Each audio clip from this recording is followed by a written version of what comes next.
안녕하세요. 저는 30 넘은 가정주부입니다. 좀 황당한 일을 겪어버린 터라 한번 들어보시고 제가 잘했는지 못했는지도 한번 말씀해 주셨으면 좋겠어요. 저는 서울 외곽에서 자랐어요. 태어난 곳도 서울이었고 자란 곳도 서울이었으니 토박이라고 할 수 있겠죠. 다른 건 다 평범했지만 저희 부모님이 좀 특이하셨는데 흔히 스포츠인 집안이라고 하는 그런 집안이었어요. 아버지는 유도 국가대표 선수였고 엄마는 태권도 국가대표 선수였거든요.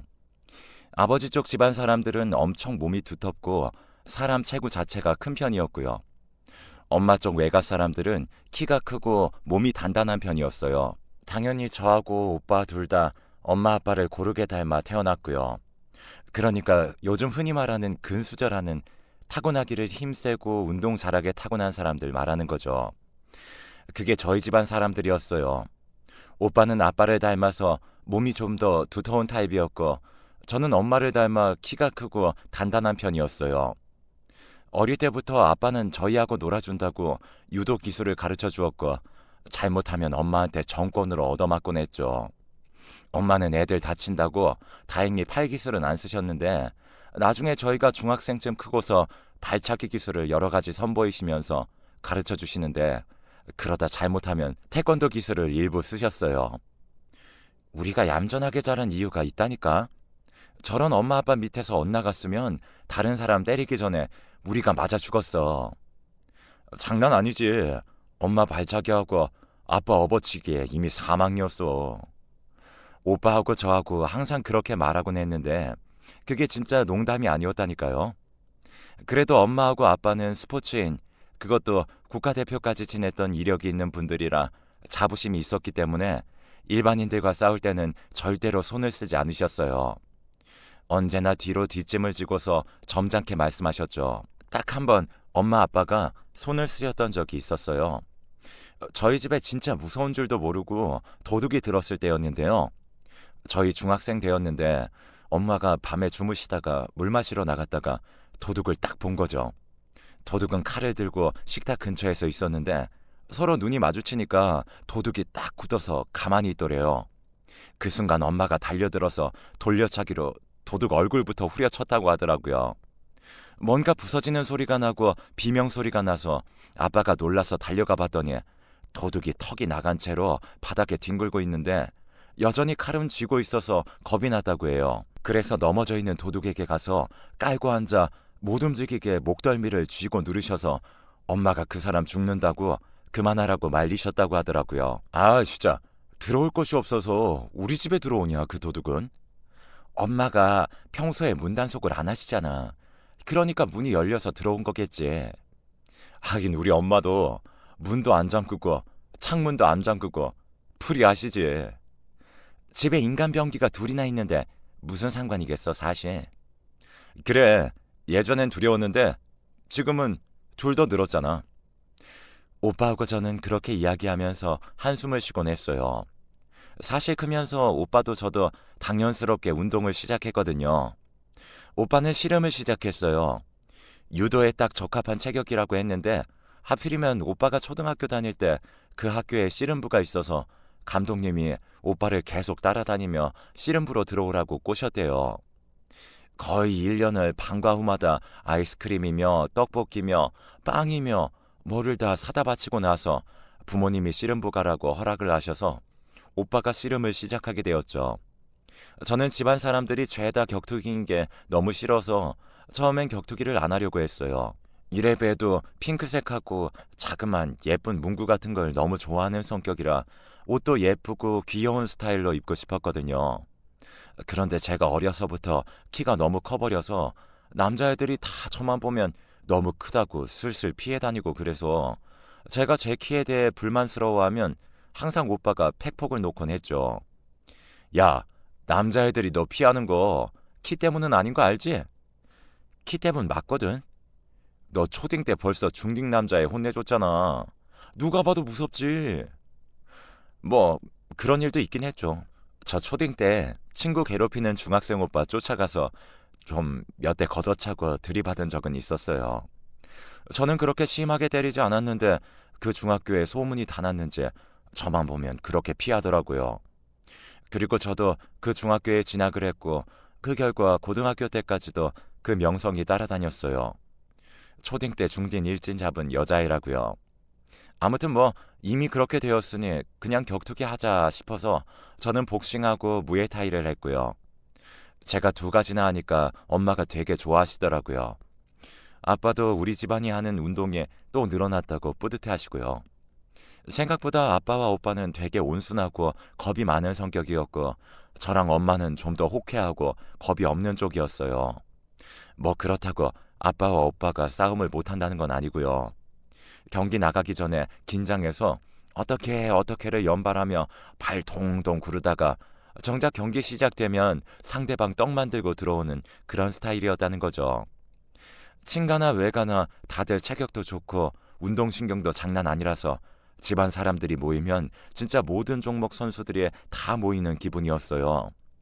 물론 격투기는 저희가 제일 최고긴 했는데 이모네는 배구, 농구 이쪽이었고 삼촌네는 아이스하키하고 사격 이쪽이고 아무튼 종목별 선수 출신이 없는 집이 없을 정도였습니다.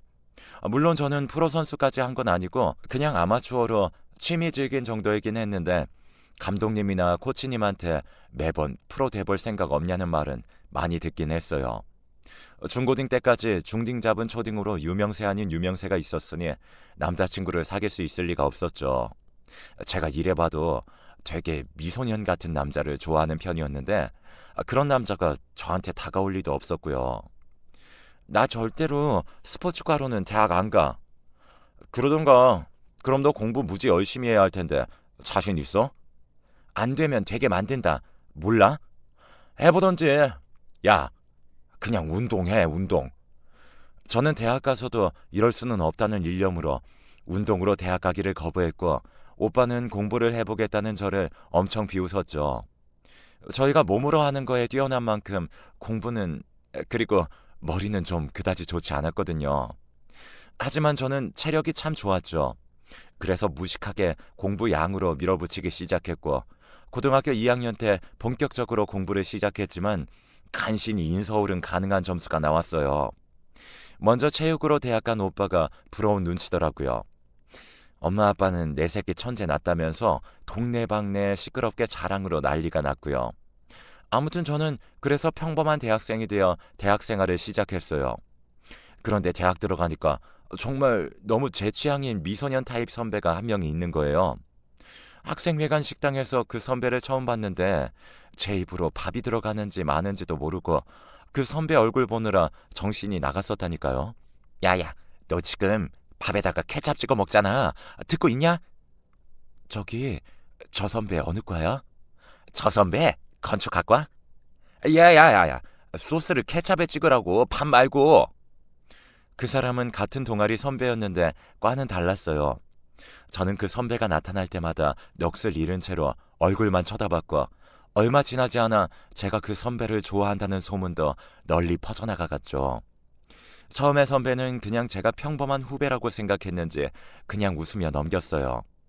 선배는 키가 173 정도였는데 제가 그것보다 컸거든요. 아마 자기하고 안 어울릴 거라 생각했던 것 같아요. 그런데 그러다 2년쯤 뒤였어요. 그 선배가 사귀던 여자친구랑 헤어졌다고 하더라고요. 그런데 선배는 곧 졸업해서 학교를 떠나갈 시기였고 저는 아직 대학교 4학년이었죠. 선배가 헤어졌다는 말을 듣고서 저는 그날 고량주를 깠어요. 몸통이 워낙 탄탄하다 보니 잘 취하지도 않는 편이라서 꼬장을 부리려면 고량주 정도는 필요했죠. 그리고 그날 아마 술이 꽐라처럼 취한 채로 선배를 찾아가서 미주알 고주알 좋아한다고 아주 샅샅이 다 이야기를 해버린 모양이에요. 필름도 끊겼는데 일어나 보니까 24시간 카페에 엎어져서 자고 있더라고요. 선배가 옆에 앉아 책을 보고 있었고요. 야, 어제는 너 진짜... 선배가 진짜 진심으로 감탄하더라고요. 너 어제 고량주병을 손에 쥐고서 와가지고 사귀자고 나한테 거의 2시간 동안 이야기하는데 진짜 대단했다. 죄송해요. 그러려던 건 아니었는데 전 진짜 그냥 얌전하고 순정적으로 고백하고 싶었거든요. 그런데 완전 민폐를 끼쳐버린 거였어요. 그런데 오히려 선배는 그런 게 좋았나 봐요. 근데 완전 박력 있고 멋있었어. 그냥 순진하기만 한 줄 알았는데 그런 면도 있었네. 선배가 막 웃더라고요. 수치감에 시달리고 막 속이 울렁거리는데도 아침 햇살에 선배가 웃는 얼굴이 비치자 정말 그 자리에서 숙취 해소가 다 되는 기분이었어요. 그 결과 저희는 사귀게 되었죠. 선배는 제가 다소 투박하고 귀여운 게 마음에 든다고 했고 제가 실수를 해도 귀엽게 봐줬어요. 먼저 졸업해서 멋진 직장인이 된 선배에게 어울리는 사람이 되려고 저는 노력했고 우수한 학점으로 졸업할 수 있었죠. 그리고 우리는 결혼했어요. 선배네 집안은 상당히 부유한 편이라 시부모님도 뭔가 교양 있고 그러시더라고요. 상견례를 하는데 저희 집안은 워낙 덩치가 큰데 시댁 식구들이 다들 좀 조그만하셔서 웃기긴 했어요. 저하고 선배도 제 쪽이 더 키도 덩치도 컸거든요. 아무튼 그래서 별다른 탈 없이 결혼할 수 있었어요. 시집살이라든지 특히 시어머니가 며느리를 그렇게 괴롭히는 일이 많다더라 하는 말들 많잖아요. 그래서 저는 엄청 긴장하고 있었는데 시어머니 나중에는 오히려 편안했어요. 선배, 그러니까 남편애는 오남매였는데 남편 위로 형이 3명 그리고 밑으로 여동생이 1명 있었어요. 시아주버님들은 모두 결혼을 하신 상태라 동서 형님도 3분 계셨고요. 시어머니와 시누이가 오히려 무척 편하고 좋은 분들이라 저는 무척 안심하고 있었죠. 그런데 오히려 문제는 완전 다른 쪽에서 터져 나왔어요. 신혼여행 직후였어요. 남편은 출근하고 저는 집에 있었는데 메시지가 울리는 소리가 들려서 봤더니 제가 어느 단체 톡방에 초대가 되어 있더라고요. 저는 이게 누구 톡방인가 싶어서 자세히 봤는데 아니 글쎄 동서 형님들이 모여 계신 방이었어요. 안녕 막내 동서. 안녕. 여기 우리끼리 만든 방이야. 어서 와. 아, 첫째부터 둘째, 셋째 형님까지 다 계셨죠. 저는 반갑기도 하고 어렵기도 해서 어떻게 메시지를 보내야 하나 고민을 많이 하다가 열심히 핸드폰을 두드렸어요. 어머, 단톡이 있었네요. 초대해 주셔서 감사합니다. 뭘. 어머님 아버님 모르게 우리끼리 노는 곳이야. 아, 그렇군요. 이런 게 있는 건 몰랐어요. 아, 근데 있지, 동서. 이번에 신행 다녀와서 준 가방 말이야. 잘 받았어. 어머, 별거 아닌데요. 신혼여행을 다녀오면서 시댁 식구들한테 선물을 전부 하나씩 다 사드렸어요. 저는 잘 보이고 싶어서 좀 무리해서라도 집안 식구들한테 괜찮은 선물들을 모두 하나씩 안겨드렸어요. 사실 동서 형님들한테 전부 가방까지 사드려야 하나 싶긴 했는데 뭐 처음에 좀 잘 보이자 싶었거든요. 제가 기쁘게 대답했는데 그 다음 나온 말이 예상치 못한 것이었어요. 그런데 말이야 동서, 이거 브랜드가 좀 그렇다. 네? 그래, 동서 어려서 아직 잘 모르나 본데 신행 선물은 최소한 명품은 해야지. 맞아요. 지갑을 하더라도 명품이지. 다른 데다 이거 선물 받은 거라고 말하기가 좀 그렇더라고요. 저는 너무 당황스럽더라고요. 그래서 대답을 어떻게 하나 당황하다가 제대로 대응도 못했어요. 형님들은 그 가방에 대해 제가 잘못 샀다는 식으로 막 말하다가 나중에는 큰형님이 그러더라고요. 아, 동서, 혹시 오늘 뭐해? 아, 오늘 특별한 일정은 없어요. 그럼 우리 집 와서 고기랑 과일 좀 가져가. 고기랑 과일을 주신다는 건가? 제 선물에 대해서 나쁜 소리를 했어도 자고로 먹는 거 주는 사람 중에 나쁜 사람 없다고 했죠. 고기가 과연 돼지고기일까 소고기일까 냉동일까 생고기일까 그 짧은 순간 제가 상상의 나래를 펼치는데 다음 이어지는 톡이 가관이더라고요. 가져다가 어머니 댁에 가져다 드려. 날 준다는 게 아니었나 싶어서 또 제가 제대로 답을 못했어요. 큰형님은 제 반응 같은 경우는 신경도 안 쓰고 계속 톡을 이어갔어요. 내가 가져가려니 너무 무겁지 뭐야. 원래는 셋째 동서가 갖다 주곤 했는데 이제 막내가 들어왔으니 막내가 해야지. 아무렴요. 저도 이제 막내 노릇 좀 벗어나야죠. 셋째 형님 톡에서 어딘가 살기가 느껴질 정도였어요. 아, 큰형님 댁에 갈 때 우리 집도 들러서 가. 이번엔 둘째 형님이었어요. 우리 집 큰형님 집에서 차 타고 40분밖에 안 걸려. 큰형님 댁에 빌렸던 캐리어 돌려드려야 하거든. 가지고 가. 서울 시내에서 차 타고 40분이면 거의 끝에서 끝 아니에요? 황당하게 그지 없었는데 뭔가 반박할 여지를 안 주더라고요. 저는 결혼한 지 얼마 되지도 않았고 우아하고 교양 있는 시댁 식구들한테 어딘가 주목도 된 상태라서 그냥 그분들 말씀대로 하기로 했어요. 시어머니와 시누이하고는 사이가 좋은데 괜히 동서들 사이에서 분란 만들고 싶지 않더라고요. 그래서 저는 차를 운전해 한참이나 걸려서 둘째 형님네로 갔어요. 저희 신혼집에서 둘째 형님 댁도 엄청 멀었거든요. 게다가 저는 운전면허 딴 지 3달밖에 안 된 초보 운전이었고요. 원래 40분, 50분이면 갈 거리를 거의 2시간에 걸쳐 갔더니 둘째 형님이 진짜 엄청 화를 냈어요. 아니, 놀다 왔어? 오라면 빨리 와야지. 이게 무슨 경우야? 어른들 말이 우습게 들려? 아니에요, 둘째 형님. 그게 아니라 제가 초보 운전이라 제 변명은 듣지도 않고 둘째 형님은 막무가내로 캐리어만 가져다가 저한테 들려주었어요. 덩치도 크고 힘도 세 보이니까 그냥 들고 갈 수 있지? 큰형님 댁에 갖다 드려. 진짜 차 한 잔, 물 한 잔도 안 주고 보내더라고요. 저는 어이가 나간 상태로 캐리어를 들고 아파트에서 내려와 차에 싣고 또 한참이나 걸려 큰형님 댁으로 갔어요. 큰형님 댁 또한 2시간 걸린 것 같습니다. 그랬더니 큰형님이 또 노발대발 하더군요. 군뱅이처럼 느리기는. 아유, 도대체 뭘 하다가 이제 온 거야? 과일 다 모르겠어. 아, 아, 죄송해요. 그게 빨리 시댁 가. 꼭 내가 보내드린 거라고 말씀 전해드리고. 큰형님 댁에서도 그렇게 물 한 잔 못 마시고 캐리어 드리고 짐만 떠맡은 채로 쫓겨나왔죠. 아니, 처음엔 그냥 어이만 없었는데 나중엔 진짜 너무 화가 나더라고요. 초보라서 운전 자체도 힘들어 죽겠는데 형님들 반응 신경 쓰면서 땀 뻘뻘 흘리면서 안달나서 여기저기 움직이며 다녀야 한다는 게요. 저는 과일하고 고기를 시댁에 가서 전해드렸는데 시어머니는 그저 온화한 얼굴로 웃으면서 그걸 받으셨어요. 아유, 큰애가 참 큰 며느리답구나. 이렇게 신경을 많이 써주니 참 고맙네. 큰애가 잘해주지? 애가 워낙 세심하고 다정다감해. 사이좋게 잘 지내야 한다. 시어머니는 물색 없이 그렇게 태평한 말씀을 하시더군요. 뭐 그래도 시댁에 가서야 간신히 물 한 컵 얻어 마시고서 저녁도 얻어먹고 집으로 돌아왔어요. 아무리 생각해도 시어머니는 물정은 모르셔도 좋은 분 같은데 형님들이 좀 이상했죠. 그리고 그 이후로도 형님들의 단톡은 계속됐어요. 어찌나 저한테 시키는 게 많은지 단톡에 뭐가 뜨기만 해도 제가 깜짝 놀랄 정도였어요. 장 좀 봐와라. 집 근처 재래시장에서 뭐 좀 사와라.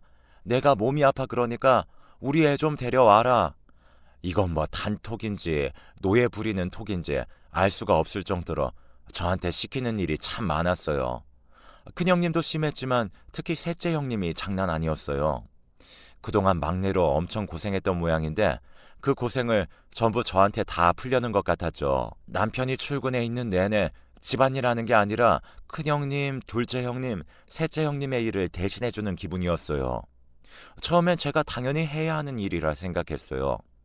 그러니까 사실 저는 어려서 물정을 잘 몰랐고 갓 결혼한 새색시는 당연히 시댁 사람들과 잘 지내야 하는 거라고만 생각했거든요. 그러니까 셋째 형님이 얼마나 상식 없이 저한테 일을 시키는지도 잘 몰랐던 거였죠. 그런데도 뭔가 이상하다는 생각은 계속 하고 있었죠. 그러자 친구랑 전화하면서 이야기를 하게 되었는데 저는 이 상황에 대해 한탄을 했어요. 저희 형님들이 좀 이상하다고요. 그랬더니 친구가 화를 내는 거예요. 야, 너는 그걸 그냥 둬? 그럼 그냥 두지 어째. 한번 뒤집어 엎지. 아니, 시댁 사람들인데 어떻게 그래. 야, 시댁 사람들? 너 시어머니랑 시누이는 그렇게 안 하고 사람들 좋다면서. 그 동서 형님이 뭐라고 너한테 그러는데. 아니, 네가 무슨 노예야? 그런가? 원래 그러면 안 되는 건가? 야, 당연하지. 야, 이 답답아. 야, 너도 이건 뭔가 아닌 것 같다며. 어, 근데 그냥 그런 사람도 있나 보다 했지. 절대 아니거든? 너 정말. 친구는 그 후로도 한참이나 일정 연설을 늘어났어요. 듣다 보니까 제가 얼마나 바보같이 굴어왔는지 그때서야 알겠더라고요. 그래서 저는 친구 이야기를 듣다가 서서히 화가 치밀어 올랐어요. 아무리 어리고 물정 모르는 사람이라 해도 막내 동서인 저를 이렇게까지 엿먹였구나. 그때서야 알게 됐거든요. 저는 친구의 전화를 끊고 나서 한참이나 생각했어요. 그런데 그때 마침 또 단톡에서 알림이 울리더군요. 막내 동서, 뭐해? 할 일 없지? 우리 집 와. 또 큰형님이었어요. 저는 화가 나서 손을 꽉 쥐고 있다가 대답했죠. 왜요? 오라면 올 것이지. 왜요는 무슨 왜야? 오늘은 우리도 다 큰형님 댁에 갈 거야. 막내 너도 빨리 와. 그래. 모여서 뭐라도 먹자. 둘째, 셋째 형님이 그렇게 말하더라고요. 저는 또 뭘 먹자는 말에 흔들려서 이번에는 진짜 일 시키는 거 아닌가 보다 싶었어요. 그래서 또 멍청이같이 군말 없이 운전해서 큰형님 댁으로 갔었죠. 그런데 큰형님 댁에 들어갔더니 정말 둘째, 셋째 형님이 앉아있더라고요.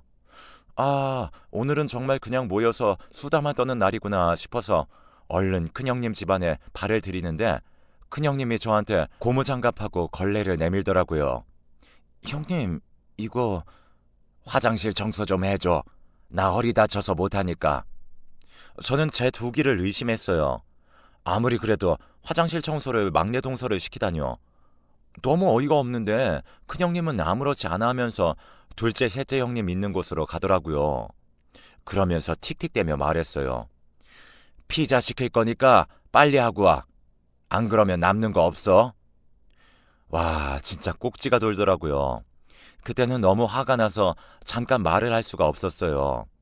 제가 조용히 서 있으니까 자기들끼리 신났던 형님들이 저를 돌아보더라고요. 이상하다는 시선을 보내면서 큰형님이 인상을 썼어요. 뭐해 동서? 빨리 화장실 들어가서 닦아. 락스 안에 있어. 락스는 필요 없고요. 큰형님, 잠깐 이리로 오세요. 뭐? 왜? 큰형님이 귀찮다는 듯한 얼굴로 제 쪽으로 오더라고요. 저는 물끄러미 다가오는 큰형님을 봤어요.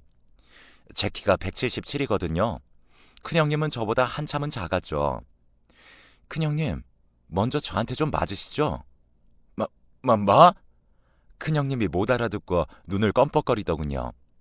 그리고 제가 아주 오랜만에 힘을 좀 썼어요. 근데 힘을 쓴 것도 아니죠.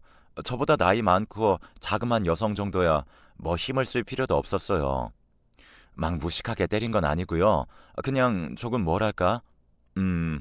몸의 대화를 나눴다고 할까요? 발 걸어 넘어뜨리고 안바 맛을 조금 보여준 정도였죠. 그래도 제가 프로는 아니어도 바로 그 밑까지 갔던 사람이니 많이 매웠던 모양이에요. 큰형님이 처음에는 놀라서 비명을 지르더니 나중에는 봐달라고 징징 울면서 버둥버둥 하더라고요. 평소에는 엄청 우아한 척, 교양 있는 척 하더니 안바 좀 걸었다고 아주 난리를 피우는 게 좀 웃기긴 했어요. 제가 힘을 풀고서 일어나니까 둘째, 셋째 형님이 얼어붙어 있더라고요. 아마 제 얼굴이 좀 무시무시하긴 했겠죠. 화가 잔뜩 난 상태였으니까요. 누구 먼저 맞으실래요? 제가 음산하게 말하면서 둘을 번갈아 봤더니 두 사람 다 굳어 있다가 동시에 손가락으로 상대방을 가리키더군요. 형님, 아니 형님, 셋째 동서가 해. 네, 참 어처구니가 없어서 둘째, 셋째 동서는 부끄러운 것도 모르고 그냥 얼어붙어서 서로한테 맞는 걸 미루려고 발버둥을 치더라고요. 저는 그냥 두 사람 모두 끌어다가 한 손에 한 명씩 잡고 손만 좀 세게 쥐어줬어요. 그것만 해도 아프다고 막 난리가 나더라고요. 뭐 보통 평균 여성 악력보다 훨씬 세니까 아프긴 했겠죠. 저는 뜨거운 맛을 좀 보여주고 나서 집으로 돌아왔어요. 아마 그 후로 형님들이 저에 대해서 저희 남편과 시어머니한테 막 물어봤나 봐요. 제가 프로선수 직전까지 운동을 했다는 걸 그제야 알았는지 그 다음부터는 저를 만나도 눈도 제대로 못 쳐다보더라고요. 한 번만 더 했으면 아주 그냥 시댁 식구들 앞에서 정식으로 안발을 걸어주려고 했는데, 아무튼 그래서 좀 엉뚱하긴 했지만 이런 방식으로 형님들의 노예 취급은 사라졌어요. 좀 극단적이긴 했는데 저다운 방식이기도 했죠. 이 이야기를 들은 친구가 엄청 웃으면서 역시 너답다고 하더라고요. 뭐 행복하게 끝을 맺었으니 됐죠. 그럼 제 사연은 여기까지입니다.